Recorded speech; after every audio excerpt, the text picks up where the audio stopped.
Olá, me chamo Carla Madureira e sou professora do Departamento de Geografia da UFRJ.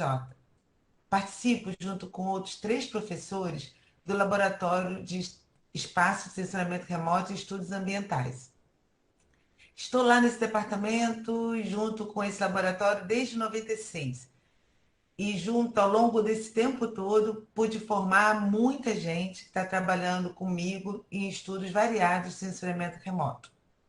Hoje aqui estamos uma boa parte desse grupo, através de alunos de graduação, mestrado e doutorado, dentro de uma roda de conversa. Nosso objetivo é falar um pouco de sensoriamento remoto, chamar a atenção de muitas de suas potencialidades e, mais do que tudo, trazer também a nossa experiência, ou seja, pesquisas que são feitas dentro do âmbito do nosso laboratório, no departamento, na UFRJ. De uma forma geral, essas nossas pesquisas vão estar o tempo todo falando de produtos de sensoramento remoto. Esses produtos, antes de qualquer coisa, eu queria colocar para vocês que envolve dados de diferentes naturezas e diferentes tipos também. No primeiro momento, quando a gente escuta falar de sensoramento remoto, a gente associa isso à palavra satélite, mas não necessariamente. Essa é a primeira ideia que a gente gostaria de desconstruir. Ou seja, o sensoramento remoto está atrelado simplesmente ao ato da gente poder fazer medições à distância. Mas essa distância pode ser traduzida em poucos centímetros, até muitos quilômetros ou até anos-luz, dependendo das áreas do conhecimento que vão estar associadas a esses tipos de dados. A outra palavra que vem muito fortemente associada ao sensoriamento remoto é imagem. Mas também queremos desconstruir isso, porque nem todo produto de sensoriamento remoto é necessariamente na forma de uma imagem. Existem produtos, por exemplo, como o do laser, que são pontos numa nuvem 3D, ou do sonar, que também são pontos associados ao fundo do oceano, por exemplo. Outro elemento importante é que o sensoramento remoto, então, pode ser trabalhado em diferentes níveis de aquisição, seja ele aéreo, terrestre, orbital. E quando a gente fala aéreo, a gente vem na memória primeiro o avião, mas hoje é muito comum também estarmos falando de vans. Esses sensores, de uma forma geral, possuem algumas características básicas que valem para todos, que nós chamamos de resolução. Existem resoluções que são espaciais, ou seja, associadas ao quanto detalhado que fica os elementos que são representados.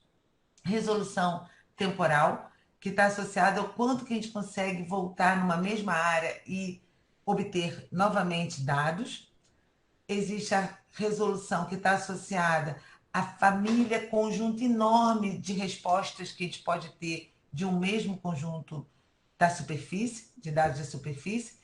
E existe também outros tipos que têm a ver com quanto que a gente consegue detalhar essa profusão de informação através de cores, tons, enfim, muito importante na hora de interpretar esses produtos.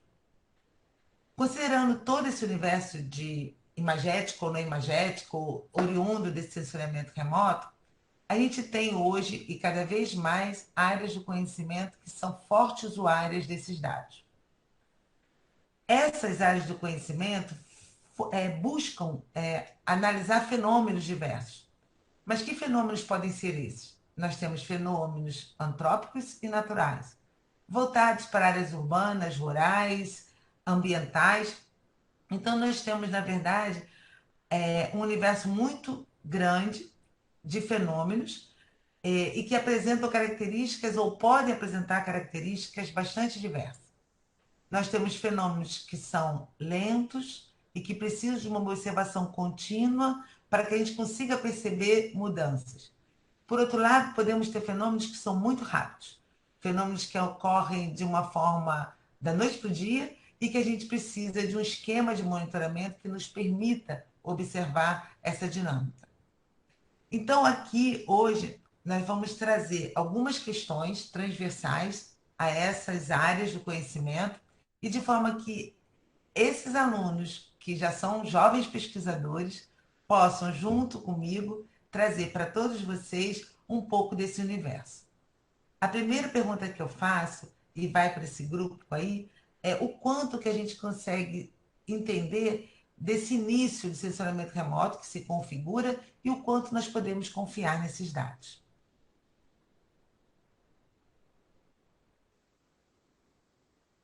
Oi, Carla, obrigado. Eu vou responder essa questão, começando a falar do seguinte. A gente, quando pensa em qualquer dado, né, a gente pensa no quanto a gente consegue lidar com ele, o que ele representa de verdade, né? Para a gente entender como que o sensoriamento remoto se conversa com essa verdade, né? É legal a gente entender que o quanto a gente consegue extrair do sensoriamento remoto depende do processo de construção de cada estudo e de cada produto. Em princípio, eu vou falar um pouco de imagem, mas eu vou concluir com uma lógica que ela funciona para as questões dos produtos que não são imagéticos, não são de imagem. E por quê? Porque existe um contexto onde o sensoriamento remoto ele se insere, que é muito forte, que é o contexto da história da produção de imagens do mundo, que é uma história muito entrelaçada com a história da geografia como ciência, da consolidação da geografia como ciência. E as imagens, elas durante toda a nossa história, na verdade, como humanidade, ela tem uma relação muito forte com a apresentação de conhecimento de forma sintética. A imagem tem esse poder sobre a gente. E não foi diferente nesse momento especial, a partir do Renascimento, durante toda a modernidade, né, do século XX, até hoje, na verdade, em que a imagem ela toma um status muito importante. Ela se torna basicamente um referencial de lógica para esse período todo. E aí a gente vê que a geografia entra aí porque o geógrafo ele se torna o descritor desse mundo. Então ele está sempre associado a essas imagens que começam a ser produzidas e consumidas em grande escala a partir desse período. E aí a imagem ela tem um status de testemunho da realidade do mundo, né? Ela tem esse lugar de descrição. E aí a lógica que está dentro nesse universo, desse momento, é de que a gente busca lógicas de ordenamento, de harmonia, né? Achar uma ordem e de totalidade também, né? De que existe o caos, mas na verdade se você juntar o caos de forma ampla, conseguir ver com uma totalidade, você vê uma unidade, uma ordem, né? Uma certa conjunção harmônica. Essa lógica ela permeia todo esse processo do Renascimento para cá, durante toda a modernidade. E aí a visão do alto ela acaba tendo um destaque importante, porque ela justamente tem não só uma relação com uma necessidade do ser humano de dominar o espaço cognitivamente, né?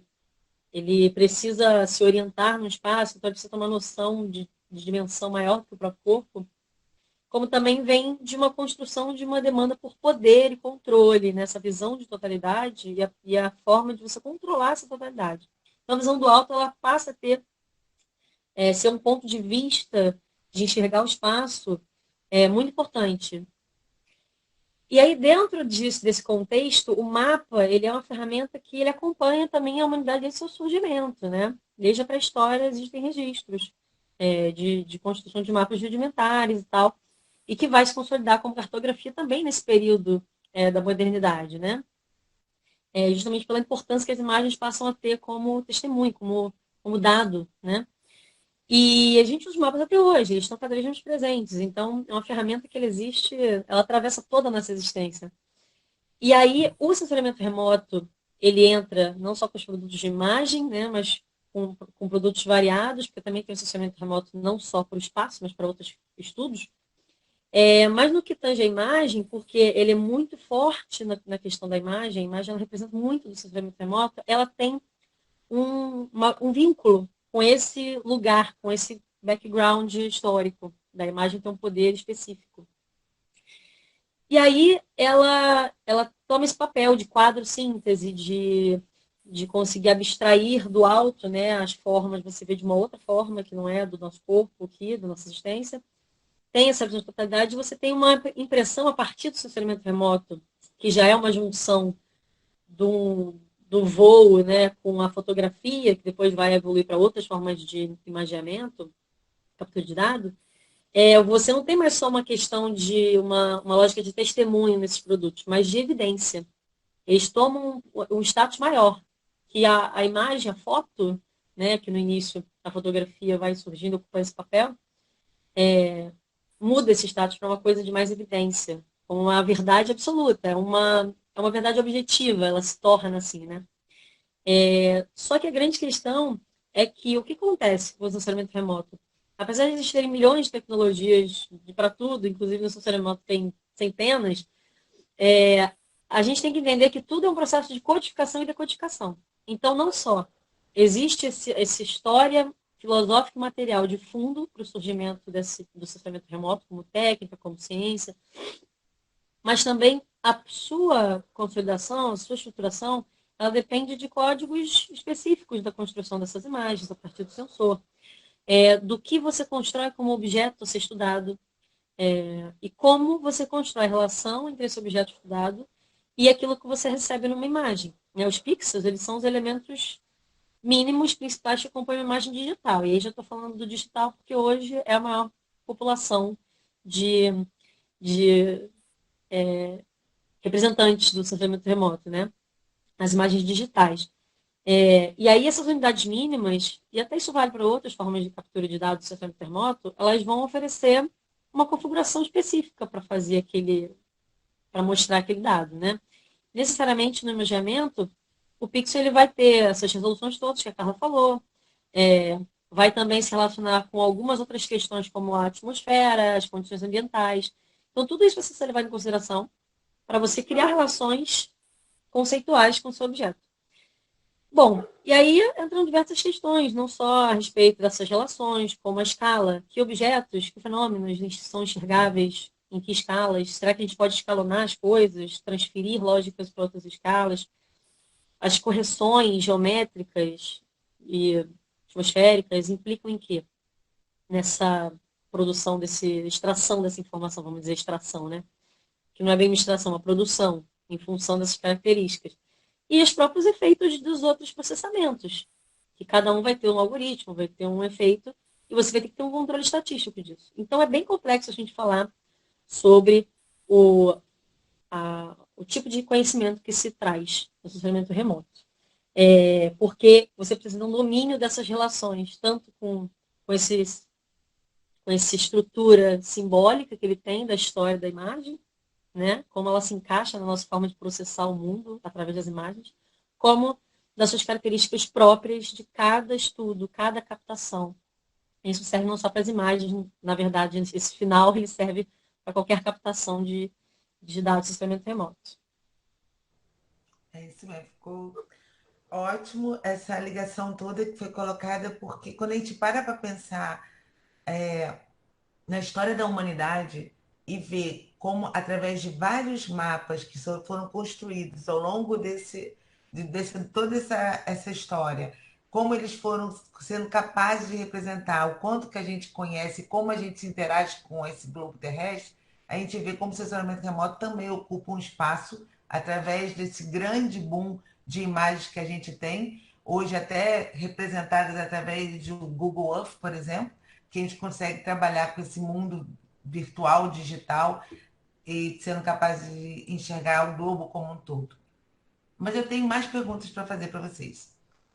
E a seguinte seria, assim, considerando que esse assessoramento remoto ele está tão amplo assim, e tem, na verdade, tido uma trajetória crescente e intensa, como a gente pode traduzi-los no nosso dia a dia, esse conjunto de dados?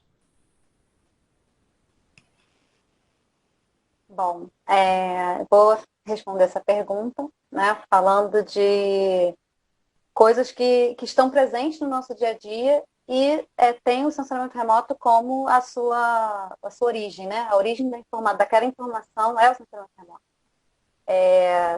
E as formas mais clássicas que a gente conhece, né, que vocês conhecem com certeza, se eu falar da previsão do tempo, por exemplo, né, que é algo que a gente vê diariamente, nos noticiários, né, no Jornal Nacional, quando aquela menina do tempo, né, vai lá e mostra aquela imagem, né, da América do Sul, do Rio de Janeiro, que seja, de alguma grande região do Brasil, mostrando, né, o que vai acontecer, se vai chover, aquilo que está por trás ali é uma imagem satélite, né, que permite que os meteorologistas eles façam essa análise, né, do comportamento das nuvens. Então, sensoramento remoto, né, ali diariamente, todo dia para a gente.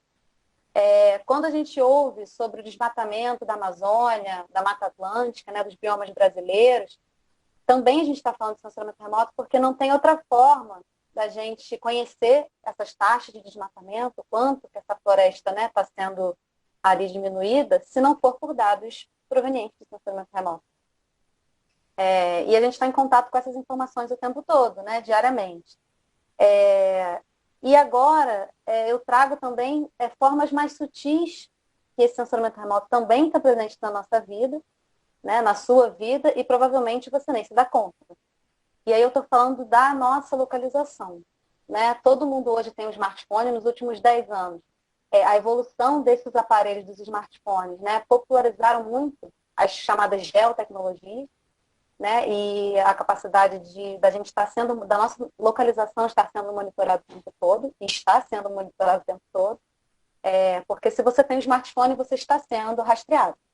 Né, a verdade é essa. E esses aplicativos que a gente usa, né, diversos deles, fazem uso da nossa localização, muitos deles pedem a permissão, e muitos deles eles são completamente baseados, né, na nossa localização, são dependentes dela. E né, trago alguns exemplos, né, de alguns aplicativos, como o Google Maps, quando você precisa ir para algum lugar, ou o próprio iFood. Né? Ele precisa saber onde você está, você precisa saber, né, aonde você quer pedir a sua comida, enfim. Todas essas informações de localização, elas estão vindo de algum lugar. Né? E que lugar é esse? Vocês sabem como, né, que o celular ele acessa a sua localização? Então, pegando um gancho aí do que a Júlia está falando, os nossos dispositivos, eles recebem esses sinais. E hoje, principalmente falando sobre localização, isso é feito através do sistema GNSS, né, que a gente conhece, tem mais intimidade com o GPS, e que ele permite tanto esse georreferenciamento, né, tanto o sensor, o dispositivo, ele é capaz de te localizar no espaço, então ele te diz, ele consegue dizer onde você está, por onde você andou, ele detecta toda essa movimentação a partir do momento que ele está conectado com esses aplicativos.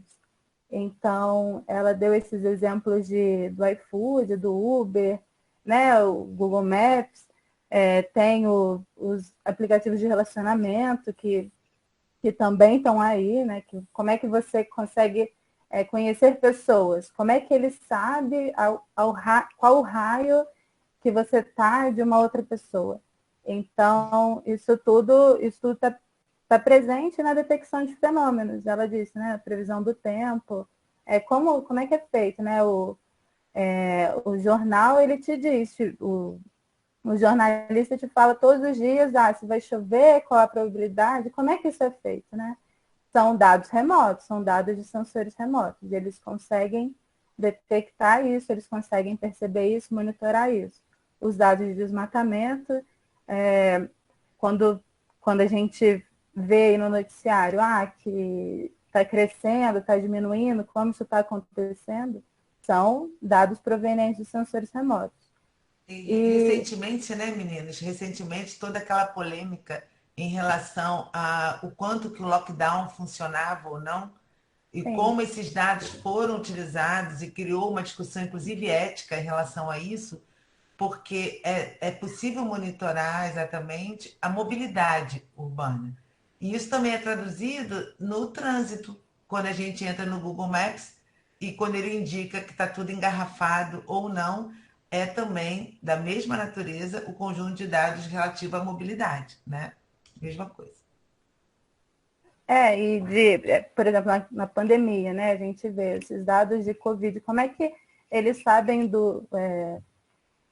espacialmente, onde tem mais casos, como é que eles são capazes de detectar, quais são os bairros com mais casos, quais são, isso tudo também é feito via esses dados de funcionamento remoto. É tudo nosso, né? É tudo a gente que fornece o tempo todo. Isso é, sobretudo, muito interessante e na minha opinião, não tem volta, assim. Tipo, esse é o futuro. Não tem um retrocesso nisso. Assim, a gente está só avançando e sendo rastreado e monitorado o tempo inteiro. Pegando esse gancho de alguns exemplos específicos, o sensoriamento remoto ele é muito usado também para cobrança de imposto por algumas cidades, em relação, por exemplo, imposto sobre área construída.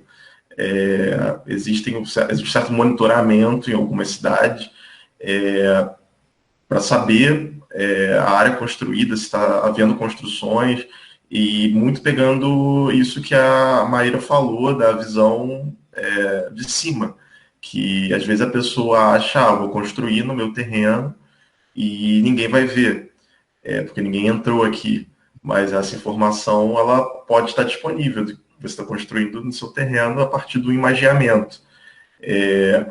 Outro exemplo, pegando o gancho dos aplicativos, é como essas informações sobre você vale dinheiro. E as empresas usam isso para planejar políticas de marketing e campanhas de marketing. E você, inclusive, pode conscientemente ceder mais informações sobre você. É o caso do Google Rewards, que você pode se cadastrar e, baseado no seu perfil de compra, por onde você anda, você pode responder perguntas, inclusive sobre como você pagou suas compras. E, a partir disso, você ganhar dinheiro e crédito no Google Play. Então, a gente pensa do dia a dia como algo que só está dentro das nossas casas, mas no dia a dia também da forma que se faz negócio, que se planeja negócio. Hoje em dia, o sensoriamento remoto ele é muito importante, inclusive na produção de alimentos, monitoramento de safras, onde você, a partir de imaginamento por vantes, consegue saber aonde precisa irrigar, se tem alguma parte da lavoura contaminada por algum tipo de praga, e a partir disso é uma ferramenta absurdamente utilizada e com muito potencial ainda. Sim, e a gente tem visto realmente essa profusão de imagens nas diferentes mídias, né? Livros, jornais, TVs, enfim, cada vez mais.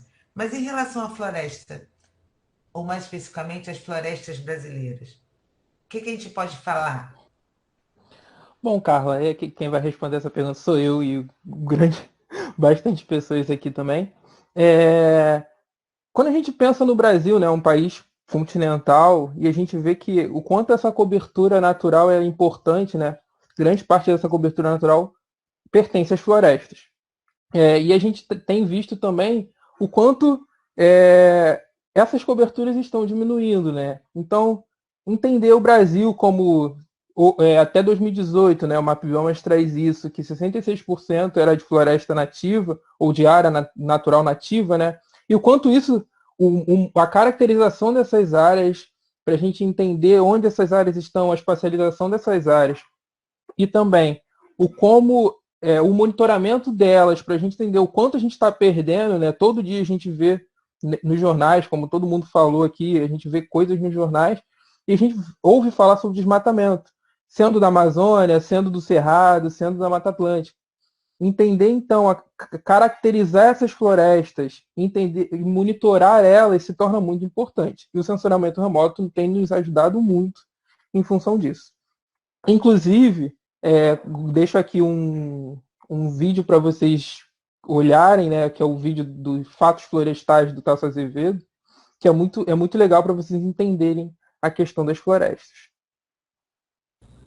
Complementando isso que o Felipe disse, os estudos florestais, eles também são muito importantes na questão da conservação. Eles ajudam na conservação dessas florestas que nós temos, né? E, além disso, temos questões importantes como as comunidades tradicionais, como os quilombolas, os indígenas, que também ajudam na conservação das nossas florestas e de usar uma maneira mais sustentável os recursos naturais também. E aí, como é que a gente, só complementando um pouco, como é que a gente vai estudando floresta, né? Como é que a gente pode estudar floresta através de sensoriamento remoto? A gente estuda basicamente através das imagens que você disse no início e através de outros sensores também, principalmente com duas abordagens. Então, a gente já falou, né, que a gente tem imagens aí desde a década de 70, e a gente usa essas imagens para entender um pouquinho da história do que está acontecendo nessas florestas. E a gente tem também imagens um pouco mais recentes, com melhor resolução espacial, menos de 1 metro, que através delas a gente consegue detalhar aquele ambiente, detalhar aquela floresta, para estudos mais da função e das características dentro da floresta. Então, a gente não vê só o contorno da floresta através de uma abordagem e o que acontece com ela ao longo do tempo, mas também com outros sensores a gente consegue ver detalhadamente como está aquela floresta e como é aquela floresta. E é interessante que o nosso laboratório vem fazendo essas duas abordagens em diferentes biomas brasileiros. E aí tem uma galera aí que pode falar melhor do que eu, como é que a gente vem abordando isso nos diferentes biomas, né? Exatamente. O nosso grande carro-chefe do laboratório sempre foi a Mata Atlântica, né? E hoje a gente está expandindo cada vez mais para outros biomas. Mas a Mata Atlântica, ela dá um fio, se a gente for pensar na própria caminho do laboratório, da maior parte das orientações, é um fio, né, de diversos projetos, diversos dissertações, teses, iniciações científicas ligadas à Mata Atlântica. Então, esse bioma vem sendo estudado em diversos lugares, de diversas formas. A gente pode falar de projetos como foi o ProBio, de mapeamento da Mata Atlântica em si, que deu origem a diversas outras políticas, tanto de conservação para a Mata Atlântica em âmbito nacional, né? A Mata Atlântica tem uma diversidade latitudinal muito grande, uma diversidade de altitude também muito grande. Então é um bioma com características também continentais, né? E sem falar nos diferentes ecossistemas que estão incluídos neles. Outro projeto, e aí mais recentemente a gente pode falar do olho no verde, que a gente já pega a caracterização da Mata Atlântica no ProBio a partir do Landsat, né, imagens de 30 por 30 metros. Agora, aqui no olho no verde, usando imagens de alta resolução, altíssima resolução, na verdade, né, chegando a 30 centímetros, onde a gente tenta detectar desmatamentos muito pequenos no estado do Rio de Janeiro. E junto com ele, todo o mapeamento da floresta do estado, né, para a gente trazer como hoje, qual a porcentagem de florestas do estado do Rio de Janeiro, entender onde essas florestas estão, quais são as áreas de maior concentração, onde ela é matriz, onde ela é mancha, em todas essas questões. Então, a Mata Atlântica ela traz grandes partes das pesquisas foram focadas e hoje a gente está expandindo muito mais. E aí, aqui eu posso trazer diversos trabalhos e também trabalhos focados nos ecossistemas.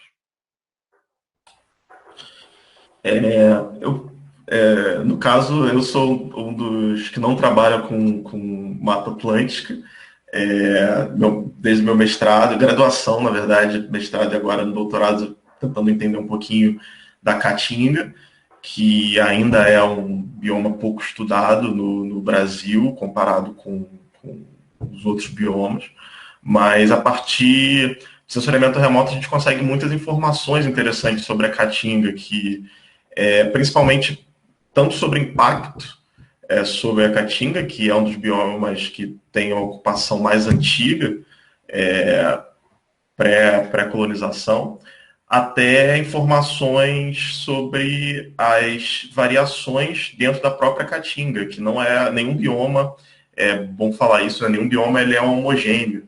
Ele tem dentro dele diversas variações e nem sempre esse é o objetivo dos trabalhos, das pesquisas, mas o objetivo de muitas pesquisas dentro do laboratório, inclusive, é entender essas nuances dentro dos biomas, porque isso direciona tanto política pública quanto o entendimento sobre o estado do bioma e como ele funciona, enfim. Então, só falando rapidinho sobre a caatinga aqui. E a gente também pode estudar ecossistemas específicos dentro desses biomas, né? Então, por exemplo, tem trabalhos no laboratório que estuda restinga. O meu trabalho, por exemplo, de graduação, mestrado e doutorado foi com manguezal, em diferentes abordagens, e pós-doutorado, foi em manguezal, em diferentes abordagens. Então, por exemplo, a gente pode usar aquelas imagens de média resolução, desde a década de 80, que foi meu mestrado, para entender o que o mangue, como é que o mangue responde, e aí associar isso a dados de clima, e entender qual é a resposta da floresta ao clima, e isso muito relacionado aos estudos de mudanças climáticas em áreas costeiras. Então, é interessante para ver esse termômetro, mas o mangue como termômetro, né, das mudanças climáticas, e a gente também pode usar, que foi o meu doutorado, imagens com alta resolução espacial para entender dentro da floresta qual é a estrutura vegetal. Atualmente, a gente participou de um projeto que a gente usou dados de LiDAR, que nem são imagens, e aí, imagens de satélite juntos com laser, a gente consegue ver a espécie do mangue e a altura do mangue. Então, a gente tem um detalhamento ecológico que ajuda, por exemplo, nos estudos de sequestro de carbono. Então, não só num bioma específico, mas também dentro dos ecossistemas e dos ambientes que compõem um bioma, né?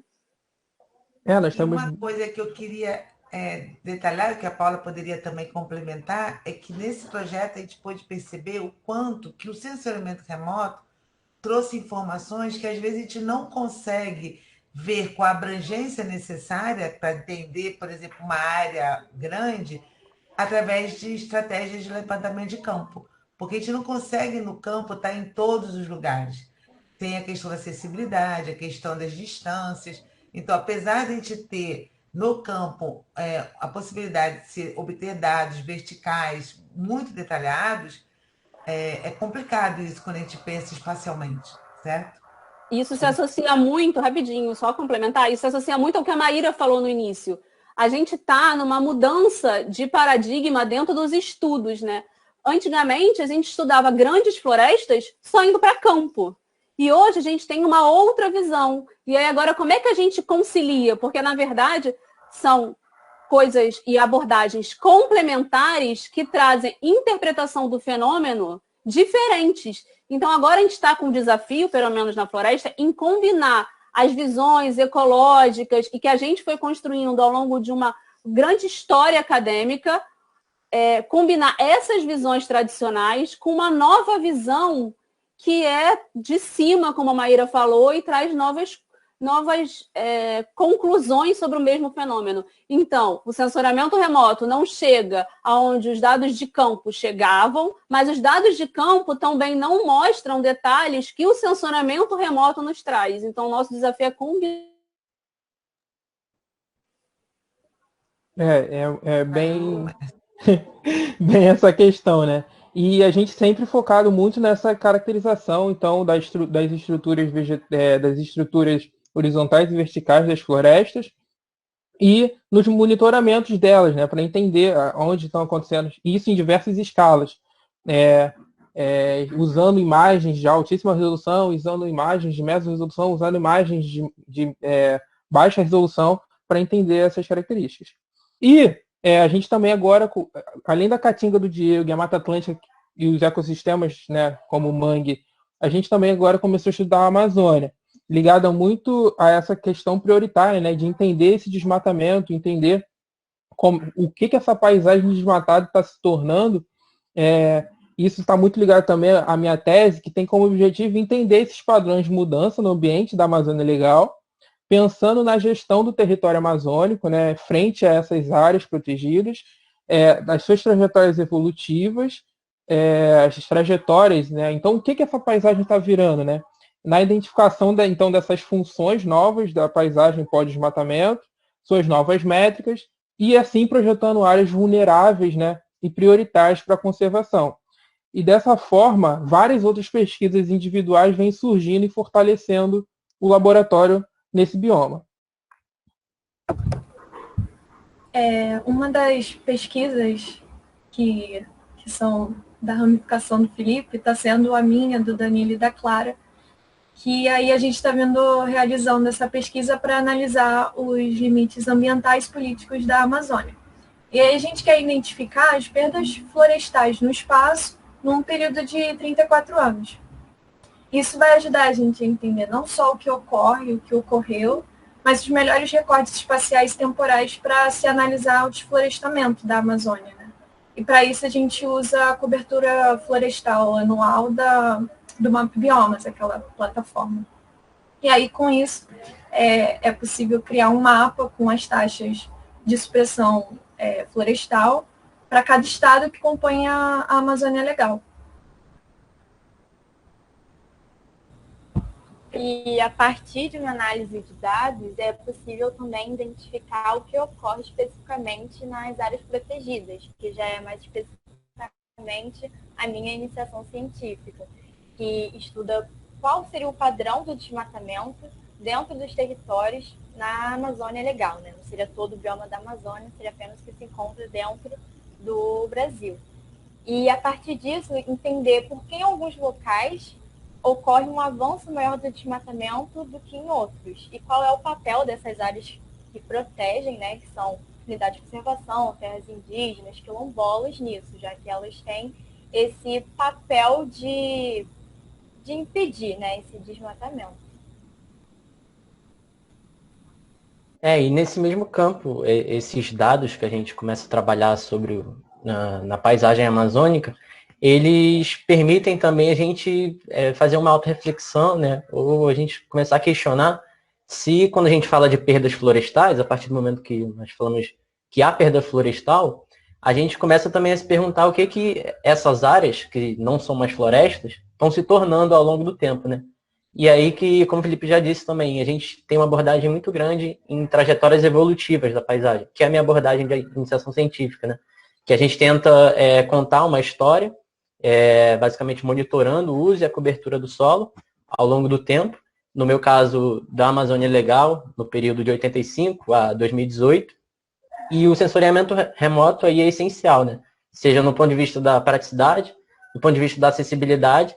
E a partir do momento que a gente começa a contar essa história dessas paisagens amazônicas, a gente, lendo esse passado, começa a projetar alguns futuros, né? Começa a ver algumas possíveis áreas de vulnerabilidade, né? E aí, a partir daí, possíveis áreas de interesse, seja da urbanização, seja da agropecuária, ou seja mesmo até da agricultura, né? E como é triste a gente ver o resultado da pesquisa, né? Da mesma forma como a gente fica contente de saber o potencial que a gente tem de observação e de análise numa área que tem mais de 5 milhões de quilômetros quadrados,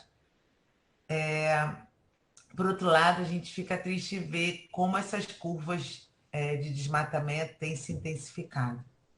Mas o Brasil ele tem uma matriz grande de floresta ainda, e também tem uma matriz agrária grande e significativa, né? Nessa faixa daí que envolve pelo menos a floresta amazônica. O que a gente pode estar fazendo, o que a gente tem feito em relação a essas áreas rurais, onde a matriz passa a ser a questão da agricultura ou da pecuária? Eu acho que pegando um gancho também, muito do que o Danilo falou, e óbvio, sua pergunta, a gente tem que entender, então, o que essas áreas estão se tornando, né? Como essa dinâmica, o Brasil é um país, hoje, com grande parte da sua matriz econômica ligada à agricultura, e a gente tem que entender que essa difusão vai criando mudanças em outras coberturas. E aí, quando a gente fala, por exemplo, a soja cresce essa quantidade, a gente tem que pensar que, para isso estar acontecendo, estamos entrando em outras coberturas, né? O pasto, a produção de rebanho vem crescendo essa quantidade. A gente está entrando em outras coberturas do solo, principalmente as naturais. E dessa forma, entender essas dinâmicas se torna importante. E aí é uma pesquisa inicial, principalmente aqui no nosso laboratório, que é entender o quanto uma dinâmica ajuda, né, ou tem um feedback positivo na transformação de outra. Bom, complementando a fala do Felipe, a difusão de culturas agrícolas, elas tendem a impactar na dinâmica de outras coberturas, né, como foi dito, tanto nas naturais como até as pastoreiras. O meu projeto de iniciação científica ele tem como objetivo analisar o comportamento espaço-temporal de duas culturas importantes para o país e principalmente para Goiás, que é a minha área de estudo, que são a soja e a cana, entre os anos de 1988 a 2018. Aí, para essa análise, eu utilizei dados secundários de levantamentos municipais cedidos pela Base Cidra do IBGE e dados de cobertura do solo, né, que foram mapeamentos realizados pelo MAP Biomas. Como disse a Bia, né, o entendimento das culturas agrícolas nos ajuda a entender a dinâmica geral da paisagem do país e por causa da grande parcela do solo que é usado para agropecuária. Então, mapear e caracterizar esses usos se torna crucial e o sensoriamento remoto vem nos ajudando bastante nisso, principalmente na identificação das culturas, né? Sendo muito importante na previsão de safras e no entendimento da distribuição espacial. Então, o meu projeto de iniciação científica tem como objetivo trazer esses descritores advindo de imagens de sensores remotos para auxiliar nesses processos de diferenciação, primeiro criando uma biblioteca que consiga caracterizar essas culturas no tempo, no espaço e espectralmente. E vou começar assim com a Bia, com a cana e com a soja, mas pode expandir para outros tipos de cultura. Isso é muito importante, porque nós estamos falando agora, né, de tipos de cobertura que possuem uma dinâmica grande, diferenciada, e que às vezes são tipos de coberturas difíceis de a gente perceber quando a gente pega uma imagem de um instante, mas que acabam ficando mais fáceis de serem diferenciadas, como os meninos estão falando, quando a gente observa no tempo. Ou seja, porque a dinâmica dessas coberturas possui uma assinatura própria. Ou seja, a cana tem a sua assinatura temporal, enquanto a soja tem a sua assinatura temporal. E é essa busca que está tentando se encontrar e estabelecer para ajudar na classificação. E é isso que a Amanda acabou de falar, que seria a nossa biblioteca. Mas, saindo da floresta, passando pelas áreas rurais, nós também temos um outro tipo de cobertura que é muito importante de ser acompanhada, que são as áreas urbanas. E o que nós temos feito em relação a ela? Bom, voltando para falar então dessas grandes áreas urbanas, mais uma vez o sensoriamento remoto tem sido, né, fundamental, sobretudo na minha pesquisa, e aí desde a graduação, né, passando pelo mestrado e agora no meu doutorado, eu tenho trabalhado com áreas urbanas e dados de sensoriamento remoto. E em relação a essas grandes áreas, né, o sensoriamento remoto ele é fundamental para ajudar a gente a contar a história delas, né? As cidades elas avançam sobre diversas coberturas, né, na superfície, avançam infelizmente sobre áreas naturais, né, principalmente, mas e o sensoriamento remoto é fundamental para ajudar a gente a contar essa história dessa mancha urbana, dessa grande cidade, como que ela se deu, como que se deu essa expansão urbana ao longo desse tempo. Né, e que ele pode ter um tempo, né, de 5 anos, de 10 anos, de 15 anos, de 20, de 30, até de 40 anos. Hoje, o que permite muito a gente contar a história dessas manchas urbanas e o que tem me permitido trabalhar com esse alvo, né, da superfície terrestre é uma grande série de imagens, né, disponível gratuitamente na internet, que são as imagens do grupo de satélite Landsat. Né? Alguns amigos aí falaram desse satélite, né, das imagens dele. Eu tenho feito uso deles, né, constantemente nas minhas pesquisas E o Landsat ele permite que a gente viaje há praticamente 40 anos atrás, né? Tendo imagens desde a década de 70. E as áreas urbanas, elas têm uma dinâmica muito grande, né? Algumas mais, outras menos. E através das imagens a gente consegue ter acesso a como que ela era, né? E como que ela está. E, em algumas situações, traçar tendências, né? Qual a tendência dessa mancha? Quais são os vetores preferenciais, né? Estou falando de direção da mancha urbana, né? Para onde que ela está indo, preferencialmente. E essas informações, elas são extraídas a partir das imagens de satélite, né? Através de determinados tratamentos e programas de computador específicos, a gente consegue delimitar essa mancha, calcular sua área, né? Enfim, o seu perímetro, a métrica que a gente precisar, e dessa forma contar a história dessa mancha urbana, né? Da onde que ela veio e para onde que ela está indo. E aí, dentro desse escopo, né, no escopo da minha tese, na verdade, eu estou trabalhando com as grandes regiões metropolitanas do Brasil, a gente tem um exemplo, né, específico de uma pesquisa que está sendo desenvolvida sobre 2 grandes regiões metropolitanas do Brasil. Então, como a Julia disse, a gente está desenvolvendo uma pesquisa que tem como objetivo, num período de 34 anos, entender quais os caminhos preferenciais, qual o ritmo e como se dá a expansão, né, da malha urbana das regiões metropolitanas do Rio de Janeiro e de São Paulo, que a gente pretende com isso, né, conseguir analisar as diferenças e as coisas que elas têm em comum, sabendo que são as 2 regiões metropolitanas de grande relevância em escala nacional, e também são 2 regiões metropolitanas que são muito integradas, né, entre si, se relacionam muito. Essa relação é muito marcada pelos grandes fluxos que acontecem entre essas 2 regiões metropolitanas.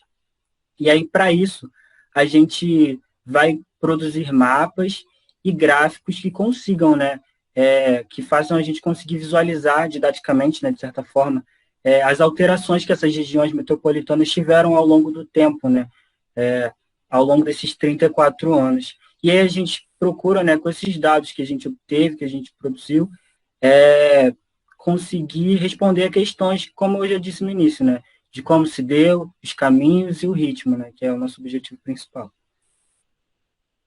Muito bom, meninas, muito bom. E, por fim, quando a gente pensa que a gente é capaz não só de diagnosticar, mensurar, acompanhar tudo que vem acontecendo e através de uma base histórica, ou seja, a gente consegue identificar o que está hoje e olhar para trás, a grande pergunta e como olhar para frente? É possível, tendo uma base sólida de dados, pretéritos, a gente poder dar saltos e ajudar na elaboração de cenários? Oi, Carla. Pegando o gancho das falas até aqui, né, principalmente na parte de urbano, eu começo respondendo que sim. Sim, é possível a gente estimar cenários futuros. É possível a gente prever o futuro, aí no caso falando mais especificamente de áreas urbanas, que é particularmente que nós temos trabalhado, uma linha de pesquisa também que o laboratório tem feito ultimamente. Mas cabe o pensamento de que, na verdade, você prever, entre muitas aspas, o futuro, na verdade, não é um processo místico, a gente não envolve cabala, coisas do tipo, a gente envolve aí um processo que, na verdade, ele trabalha com um dinamicismo nessas áreas, observando tendências passadas, estimando elas para o presente, e assim expandindo-as para o futuro. Na verdade, uma observação de tendências. E elas só podem ser feitas compreendendo que a gente vive num planeta que é um sistema completamente dinâmico, interligado, interconectado. Então, todas as esferas terrestres, né, a litosfera, a hidrosfera, a atmosfera e tudo mais, elas são interligadas entre si. Então, há um dinamicismo muito alto entre elas. E é justamente essa maneira dinâmica de existência desses fatores que nos permitem entender que quando a gente insere ou exclui alguma variável do meio ambiente, o futuro, ou daqui a um certo tempo, vai ser modificado de acordo com a exclusão ou inserção de outras variáveis. Então, o objetivo, quando a gente pensa numa modelagem aí futura ou alguma coisa do tipo, ela envolve mais na compreensão de quais as variáveis ambientais, né, físicas ou construídas também, que influenciam ou não a expansão de novas áreas urbanas, suas retrações e todas as suas relações que também podem ser feitas aí para a floresta, que foram alguns dos outros temas que nós trabalhamos. Dessa forma, a gente consegue falar muito dessas escalas que nós também começamos lá atrás falando, Ana Maíra, e nas suas falas iniciais, que é integrar a escala espacial e temporal numa imagem, né? Ou seja, o pixel, que é essa menor unidadezinha da imagem, ela deixa de ter aí uma informação que seria somente uma classe ou uma informação espectral, que a gente chama, para passar a ter uma posição no tempo e a sua composição no espaço e tempo, né? Ou seja, ela tem um posicionamento e ela pode ser modificada de acordo com a decorrência do tempo, de acordo com a sua variação temporal. Então, esse, como um todo, é o processo não determinístico, né? As variações, a expansão urbana, é um processo não determinístico. Se a gente for pensar, por exemplo, que uma mudança hoje na legislação ambiental, ela pode influenciar como será o futuro, de maneira que a gente não consegue prever. Assim como a construção de um grande empreendimento também seria um bom exemplo. O Comperge aqui no estado do Rio de Janeiro, ele é um bom exemplo de alguma coisa que nós não conseguiríamos inserir num modelo dinâmico. Então, a gente consegue prever como seria. São tendências, mas elas não são tendências que estão completamente alheias a esse tipo de mudanças não previsíveis. Mudanças de legislação, por exemplo, elas não são totalmente previsíveis nesse sentido. Só que existem diversas maneiras de se fazer uma previsão. Essas previsões, o sensoriamento remoto como um todo, a gente não tem muitas tecnologias que nascem no sensoriamento remoto. O próprio sensoriamento remoto, ele nasce muito de tecnologias baseadas nas guerras, né? E a modelagem dinâmica e a previsão futura também é a mesma coisa. Ela nasce muito da ciência da computação. Então, para se fazer uma previsão, a gente tem alguns exemplos, como as previsões que são feitas por aprendizado de máquina, que são os tipos de aprendizado supervisionado. Trazendo isso para uma realidade mais concreta, é a mesma coisa quando você é criança, né? E aí o seu pai, sua mãe, seus parentes, eles vão lá e apontam e falam, olha, filho, aquele é um cachorro. Olha, filho, aquele é um gato. O que isso quer dizer? São pessoas que já conhecem um padrão e eles supervisionam o seu conhecimento para que você consiga entender outro padrão, outro tipo de padrão. Também acontece muito hoje em dia no Google, né? Lá no Google Fotos, onde ele pergunta, essa pessoa é tal pessoa? E aí você vai lá e confirma ou não. E o que você está fazendo é dizer ao Google, em futuras fotos, que ele reconheça aquelas pessoas e você não tenha necessidade de marcá-las.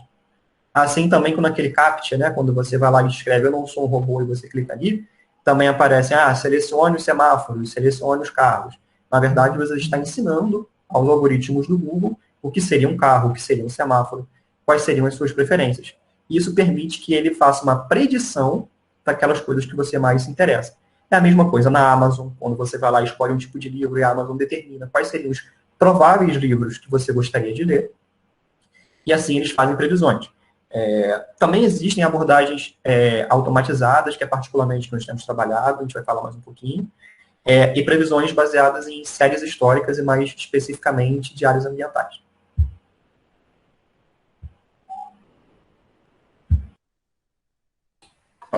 Basicamente, pegando o gancho do que o Vandré falou sobre séries históricas, como se pode prever, é interessante, né, que ele falou que não é um modelo determinístico, e realmente a gente não trabalha com certezas, a gente trabalha com cenários, porque como ele mesmo falou que está tudo interligado, diversas decisões, diversos fenômenos têm implicação se aquela tendência vai se concretizar ou não. Então é muito comum em pesquisas de aquecimento global, de previsões futuras, você ter cenários distintos, um cenário médio, um cenário catastrófico, um cenário não tão catastrófico assim. E a mesma coisa com o crescimento de cidades e outros padrões. E as séries históricas são fundamentais, porque a partir das séries históricas a gente consegue modelar esses cenários e entender assim quais os fenômenos são dependentes de outros para tal fenômeno acontecer. Isso parece meio confuso, mas um exemplo seria a abertura de estradas. Se você tem uma área, uma mancha florestal, a forma que ela vai ser alterada vai ser completamente diferente se no meio da mancha passar uma estrada, mesmo que de barro. Porque a tendência é que haja alterações ao longo da estrada. Significa que essas alterações vão acontecer? Não. mas significa que é uma tendência observável em séries históricas e que provavelmente vai acontecer. Se essa... Claro que eu dei exemplo genérico, isso vai variar tem diversas variáveis que pode ser levado em consideração. Mas o ponto que eu queria deixar claro é que a gente faz esse tipo de modelagem com séries históricas. Quanto mais completa e quanto mais dados a gente tem, maior a nossa capacidade de fazer um cenário coerente, ou cenários coerentes, que não necessariamente vão se concretizar porque são cenários. Basicamente isso que eu queria contribuir. Isso. E o Vandré, ele comentou sobre abordagens automatizadas, né? Então, nós trabalhamos com um tipo de abordagem dessa e nós utilizamos um modelo que, para ele poder funcionar, nós precisamos inserir algumas variáveis que nós acreditamos que essas variáveis, elas influenciam na dinâmica de determinado fenômeno. E também através de testes de diferentes parâmetros. Então, esse modelo, ele consegue identificar padrões e assim extrair esses padrões, essa dinâmica para um tempo futuro. Esse modelo, ele é um modelo baseado em autômatos celulares e ele é utilizado em diferentes áreas devido a sua capacidade de replicar complexos através de regras muito simples.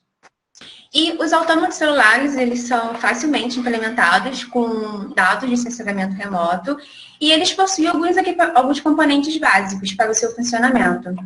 Por exemplo, no modelo de celular, o espaço é representado por um conjunto de células. A gente pode pensar no conjunto de células como um tabuleiro de xadrez, né? Esse tabuleiro de xadrez, ele possui casas brancas e pretas. No caso, essas casas, elas seriam as células de um autômato celular. E as cores, branco e preto, seriam os estados dessas células. A gente também pode pensar nessas células como os pixels de uma imagem de satélite. E em uma análise da paisagem, esses eles podem ser binários, como urbano, não urbano, vegetado, não vegetado. Podem ser como, por exemplo, residencial, turístico, industrial. Também podem ser valores quantitativos, como, por exemplo, densidade demográfica. Então, cada célula desse tabuleiro, ele possui uma vizinhança. E no modelo do autômato celular, o estado da própria célula e o da vizinhança vai influenciar na evolução desse modelo. E sobre cada célula desse autômato celular, são as regras de transição. Vamos imaginar que essas regras de transição, elas são as regras do xadrez, que faz com que as peças se movam. Então, essas regras do autômato celular, elas são determinadas pelas variáveis que escolhemos inserir no modelo, que são aí variáveis também provenientes do sensoriamento remoto e outros dados espacializados. E são elas que determinam quando e o porquê o estado de uma célula ela se altera. Por fim, nós precisamos validar esse modelo e identificar quanto ele se aproxima da realidade que a gente está investigando, quais são suas limitações e desse modelo para ele responder às nossas suposições. E aí só depois a gente consegue gerar essas simulações. Mas qual é a importância, né, de se trabalhar com esses modelos preditivos? Trabalhar com esses modelos, eles nos permitem responder ou nos aproximar de questões importantes em análises espaciais, como, por exemplo, onde, quando, porquê, quanto, e assim a gente compreender melhor o funcionamento de determinado sistema. A gente consegue comunicar ideias, testar hipóteses. Nós podemos avaliar o efeito que a alteração de diferentes variáveis ou valores tem no comportamento de e assim a gente consegue auxiliar em processos de tomada de decisão. Como, por exemplo, digamos que existe algum tipo de política para a implantação de uma infraestrutura. Digamos que a gente queira implantar uma estrada em uma área. Através desses modelos, a gente consegue entender se essa nova estrada ela tem potencial para atrair manchas urbanas, ou então para provocar um novo desmatamento nessa área.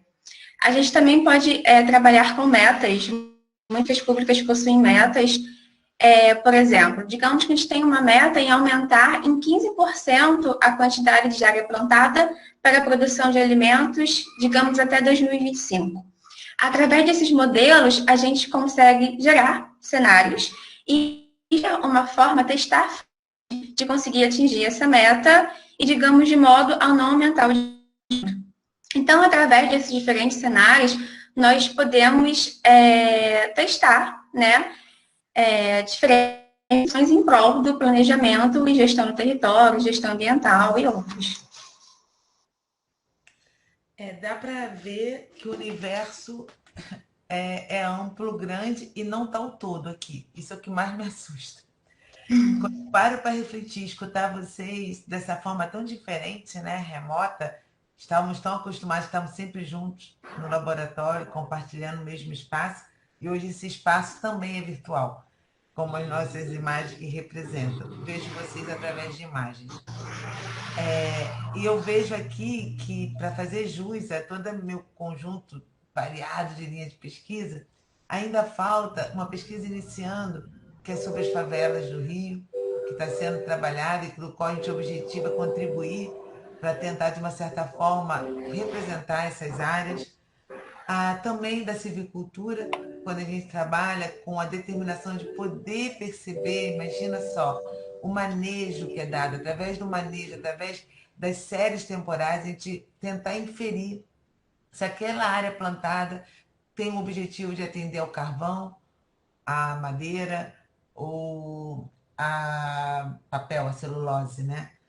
E como essas tantas, nós temos ainda estudos que, de forma indireta, o sensoramento remoto pode contribuir para análise do tipo da situação que se encontra comunidades tradicionais. Então, temos um leque amplo, eu estou falando só da minha pessoa. Como eu disse, existem outros professores que também no laboratório trabalham com sensoramento remoto, voltados para outras áreas do conhecimento. Esse é um leque muito grande. Queria chamar a atenção que, apesar de inicialmente a gente estar dentro de uma corrente que a gente chama de a focada no espaço, né? Inicialmente a gente trabalhava buscando esses padrões para contribuir com as análises espaciais, a gente tem outras tantas pesquisas, que também de alunos que estão aqui e outros que não puderam fazer parte, que trabalham com a perspectiva temporal mesmo, ou seja, essa nova linha de sensoramento remoto, onde essas assinaturas passam a ser outros tipos de padrões, onde as segmentações deixam de ser espaciais e passam a ser no tempo. Nós temos a Isabela aqui, que está trabalhando, começando um pouco dentro da sua programação de mapeamento na nuvem e tentando trazer parte de estudos dessa natureza. Temos também a Camila, que não pôde estar aqui, e outros que vão começar a fazer dessa natureza. O Luiz Felipe, que também não pôde estar aqui.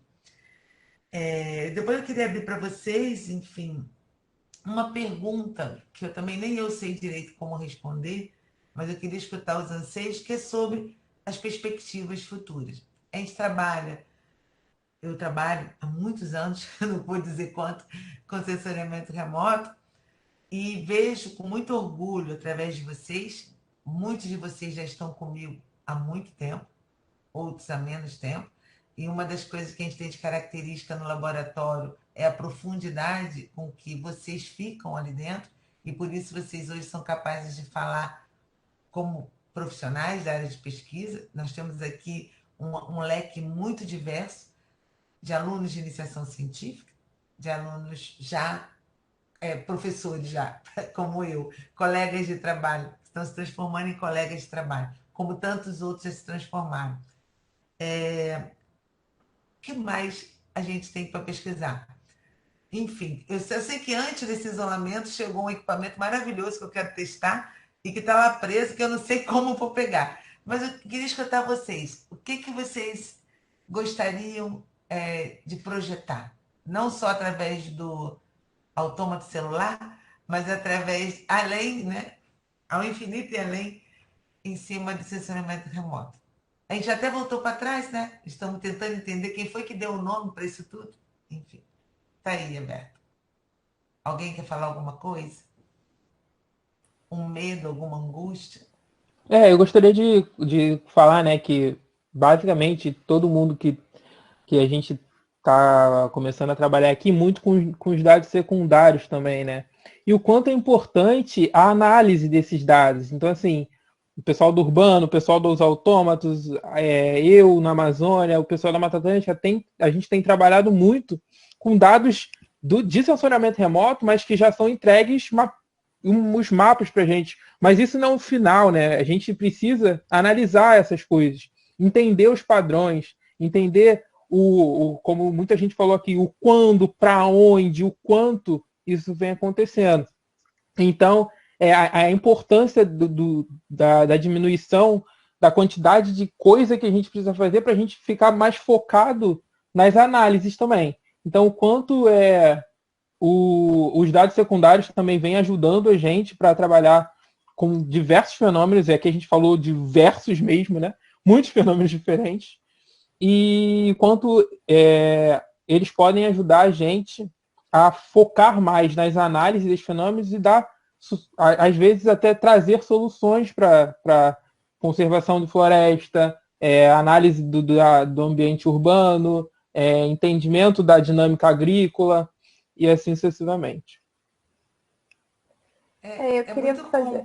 quer falar? Sim. Não, eu só queria fazer uma observação que o Felipe levantou essa questão importante dos dados, né? E que eu acho que existia uma limitação, talvez, para trabalhar com sensoriamento remoto, que era essa questão dos dados, que são essa questão de processamento em máquina, né? Porque a gente que trabalha muito com imagem, a gente sabe que hoje é tão fácil, talvez seja muito mais fácil do que antigamente de conseguir uma imagem, mas ainda assim tem uma exigência de máquina, uma exigência, às vezes, de valores, né? De você ter condições de fazer isso. E aí a gente está falando de perspectivas futuras, e aí isso casa um pouco com a minha linha de pesquisa hoje, que eu estou querendo trabalhar com o Google Earth Engine, que eu acho que vem um pouco para resolver, não resolver 100%, mas ele te dá essa alternativa de trabalhar com dados em nuvem. Então, que não mais necessariamente eu preciso, para obter uma imagem, eu tenho que estar com ela no meu computador, eu tenho muita exigência de máquina. Eu hoje consigo fazer esses dados, fazer esse processamento de dados, ter aquisição desses dados, classificar a imagem, caracterizar talvez biomas, né? Isso tudo em nuvem. Essa eu acho que é um avanço e até de uma certa forma, você dissemina mais essa cultura do sensoriamento remoto, né? Que permite que mais pessoas tenham acesso a isso, mais pessoas consigam fazer isso. E eu quero só destacar também a necessidade, talvez, de uma linguagem computacional hoje, que antes, que com o Google Earth Engine, a gente precisa ter um pouco dessa visão também, hoje muito ligado para a computação, e que é uma ferramenta com potenciais enormes. Assim. Agora eu posso não ficar tão restrito a uma área e fazer análises globais. Paula, queria falar? Na verdade, eu queria ir para um outro caminho, não tecnológico, que é uma área que eu me interesso muito, né? Que eu acho que ainda é uma coisa que a gente tem que avançar dentro do assessoramento remoto, que foi o que eu pensei vendo a apresentação de todo mundo debatendo. A gente está respondendo várias perguntas através do sensoriamento remoto. A gente está indo de encontro a várias ações e perguntas que agora só são respondidas com sensoriamento remoto. Tem pergunta que a gente faz hoje para problemas ambientais que a gente não pensa soluções que não sejam usando o sensoriamento remoto. E aí tem um livro do Thomas Kuhn, que é Revoluções Científicas, que ele fala que o paradigma, ele não é só quando a gente pensa diferente, mas quando a gente começa a responder questões de uma maneira diferente. E no momento onde a gente está respondendo várias questões, principalmente através de sensoriamento remoto, isso está dizendo que a gente está mudando alguma coisa. E o sensoriamento remoto todo mundo fazendo as ações de formiguinha para responder perguntas específicas, mas a gente, como grupo, está transformando a maneira com que se faz ciência. E aí tem uma área dentro do sensoriamento remoto e das ciências em geral, que é ciência, tecnologia e sociedade, né? Que é como a gente vai transformando as várias áreas que a gente está atuando. Então, a gente está modificando como é que a gente estuda o urbano, a floresta, as dinâmicas. E essa é uma área que a gente tem que olhar com atenção também, para valorizar o nosso grupo de pesquisa, a maneira com que a gente trabalha. E isso se linka muito ao que a Maíra falou lá no início. Como é que as nossas ações estão transformando o fazer geografia e estão modificando esses estudos ambientais. Certo. Uma meta-análise. Não, e o que eu vou falar, na verdade, vai ter a ver muito com o que vocês três falaram. Que, na verdade, é uma angústia. A Carla falou que podia ser angústia, então eu vou compartilhar uma angústia. Pode ser angústia. Tem sempre uma angústia para mim. Não, porque tem a ver, na verdade, com esse tipo de discussão. Como eu estava falando lá atrás, sobre a gente entender que existe uma série de filtros para serem compreendidos quando a gente busca tirar uma informação da imagem ou de outra fonte de sensoriamento remoto, a gente está caminhando para um lugar onde a Isabela falou, enfim, perfeitamente, a nuvem ela é o futuro, ela é o presente. Então, a gente está caminhando para um lugar onde os algoritmos específicos para certos tipos de análise estão proliferando.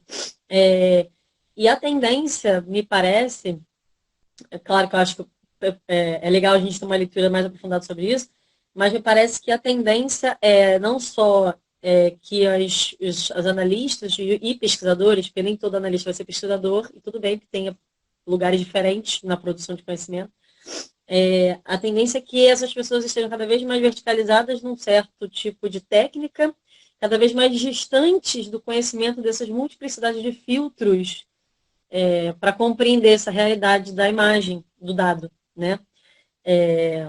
Então, e aí automatizar certos processos e perder o controle estatístico dessas múltiplas formas de vincular um saber, no caso, um fenômeno, a uma imagem, né? Não existe... vocês falaram vários conceitos, Mata Atlântica, Amazônia, mancha urbana, tudo isso são conceitos que a gente constrói. E a gente tem que entender que tantos filtros epistemológicos, técnicos, a gente está usando para criar essa relação. A tendência para o futuro é que fico angustiada de saber que a gente perde cada vez mais o controle disso e fica parecendo que o dado é mais objetivo, quando na verdade não é. A gente está acrescentando mais e mais filtros sem controle. Mas é uma possibilidade, a gente não pode perder de vista essa análise. Sim, o próximo que queria falar é Diego, é isso? Isso.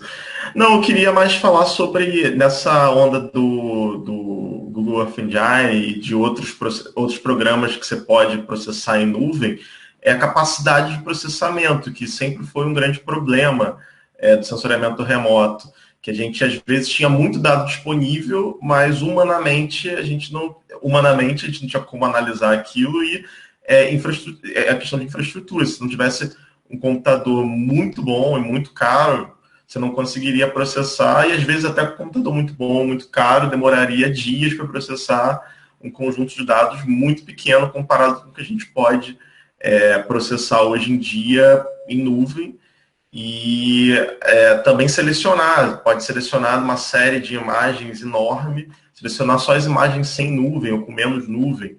Uma coisa que até pouco tempo atrás você tinha que ir no olho vendo e baixando, e isso ocupava espaço no computador, ocupava espaço de processamento. Então, a gente tem outros desafios agora, que é lidar com esse conjunto de dados que foi produzido aí nas últimas décadas, que é enorme. E isso muda um pouco o nosso paradigma também de como analisar os fenômenos, foi o que a Carla chegou a comentar antes, né? Que isso permite a gente usar o tempo como uma variável muito mais presente do que a gente sempre trabalhou, porque as classes agora podem ser classes de variação, de mudança, cada vez mais sutis, né? Então, só complementando aí o que vocês falaram sobre processamento. Antes de passar a palavra para o Vandré, que é a próxima, é que nós falamos isso tudo, mas não usamos a palavrinha-chave chamada Big EO Data, ou seja, que é o grande volume de dados de observação da Terra. E agora, por isso que é tão premente, como vários de vocês comentaram, eu já tenho mais de 40 anos de imageamento da superfície terrestre, considerando ela global, né, de pequenos espaços, não. Analisando ela de forma global, porque de pequenos espaços a gente tem muito mais que 40 anos. E temos as fotografias aéreas, etc. Mas pensando de forma global, são mais de 40 anos de imageamento, e como a gente lidar com todo esse conjunto e tentar extrair daí uma gama de informações que antes eram impossível de se analisar, de se entender, de se interpretar e se analisar. Enfim, próxima palavra, André, né? Eu vou compartilhar um pouco dessa angústia também, me conectar um pouco com o que a Paula falou, que é justamente isso. A gente está vivendo uma época que paradigmas morrem e nascem muito rapidamente, né?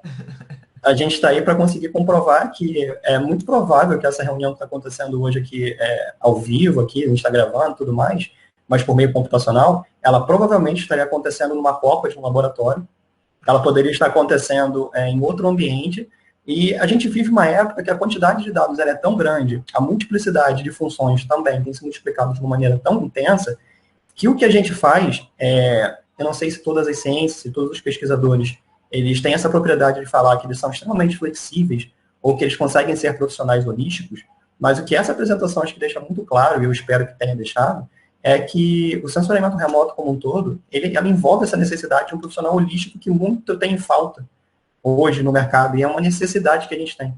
Porque muitos escritores, muitos pesquisadores, eles têm dito que essa multiplicidade, essa quantidade de dados, ela tem especializado cada vez mais os pesquisadores. Então, as pessoas são elas são muito exclusivas da área que elas pesquisam. Mas a gente consegue ver aqui, por exemplo, quanto que a gente consegue avançar nessas áreas, quanto que elas são conectadas, né? Tem muita conectividade. Todo mundo aqui falou sobre espaço, tempo, onde, como, sobre superfície terrestre. Então, não tem como olhar floresta se não olhar agricultura, não tem como olhar esse se não olhar o urbano. Então, eu acho que esse ponto, eu espero que daqui para frente, né, aí o sensoriamento, não só o sensoriamento remoto, como todas as outras ciências, consiga se adaptar cada vez mais a esse tipo de situação, a esse tipo de necessidade que a gente está vendo aí se desenvolver, e não sei se todo mundo vai ser capaz de se adequar ou acabar sendo engolido por uma onda que, se a gente não se preparar, ela vai ser maior do que a gente, vai se transformar num grande Godzilla e não de areia que está vindo lá. Aí, porque a gente consegue monitorar também. Nem de gafanhoto, né? Nem de gafanhoto. Mais alguém quer falar alguma coisa? Ou a gente está finalizando a nossa roda de conversa? Não? Estou esquecendo ninguém, não? Então, para finalizar a nossa roda de conversa, primeiro tem que agradecer ao Festival de Conhecimento da UFRJ que nos deu essa oportunidade. Em plena pandemia, estamos todos sedentos de abraço, da Copa, como o Vandré lembrou, onde a gente toma o nosso cafezinho diário lá no laboratório e a gente compartilha um pouco da pesquisa individual de cada um aqui, que deu para ver que tem uma variedade bem grande, né? O Festival do Conhecimento deu essa oportunidade de pensar essa modalidade. E olha que, como eu falei, nós somos uma parte do todo, mas é uma parte bastante representativa e eu fico muito contente de estar partilhando isso aqui com vocês. Temos aqui, como eu falei inicialmente, alunos de diferentes níveis acadêmicos, mas todos vocês tiveram fala muito firme, muito clara com relação ao que vocês estão fazendo, e eu fico muito feliz. Então, acho que o que tem que falar agora para completar a nossa roda é só dizer que é um orgulho a gente saber que toda essa pesquisa é feita dentro da UFRJ, dentro do Instituto de Geociências, dentro do Departamento de Geografia, e mais especificamente lá na sala I012, no Laboratório e Espaço de Sensoriamento Remoto e Estudos Ambientais, certo? A gente está torcendo para esse momento acabar logo e podemos nos encontrar agora pessoalmente. Mas uma coisa é certa, estamos aprendendo a falar desse jeito, virtualmente, e quem sabe que o mundo nos aguarda, né? Não? Acho que é só isso. Um beijo grande aí. Como é que a gente termina isso? Que eu não sei. Um beijo. Um beijo grande.